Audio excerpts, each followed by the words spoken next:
Bismillahirrahmanirrahim. Pada pertemuan kita kali ini, kita akan membahas tentang bab 1, yaitu berita seputar Indonesia. Tentunya, kita pernah membaca atau mendengarkan sebuah berita. Berita dapat disampaikan melalui televisi, radio, surat kabar, koran, majalah, bahkan di dalam internet. Apabila rajin membaca teks berita, kita akan mendapatkan informasi-informasi penting yang bisa menambah wawasan.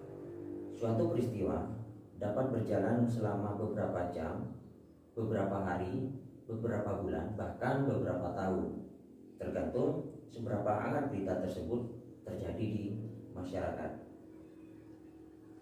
Dengan adanya berita, kita dapat mengetahui kejadian yang ada di Indonesia maupun luar Indonesia. Supaya mengetahui lebih banyak mengenai berita, mari kita simak baik-baik bab ini sampai pada akhir. Yang pertama, menentukan unsur-unsur dari suatu berita. Berita merupakan suatu informasi yang paling sering ditemukan dari media cetak, siaran, internet, atau bahkan dari mulut ke mulut.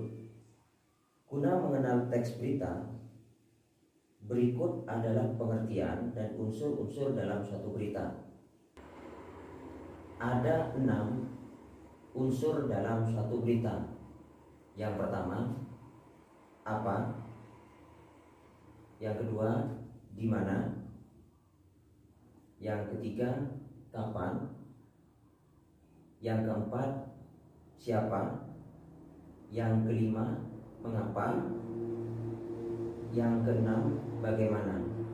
Dan keenam dari unsur-unsur tersebut bisa kita persingkat atau bisa kita menghafal lebih dalam lagi dengan singkatan adik Simba, yang terdiri dari apa, di mana, kapan, siapa, mengapa, dan bagaimana. Tentunya dalam menyimak dari suatu unsur-unsur berita, teks berita merupakan teks pelaporan kejadian, peristiwa, atau informasi mengenai suatu yang telah atau sedang terjadi. Jadi maksudnya, tujuan teks berita adalah sebagai penyampaian pesan komunikatif, yang berarti untuk memberikan berita kepada pembaca, penonton, dan pendengar mengenai suatu kejadian yang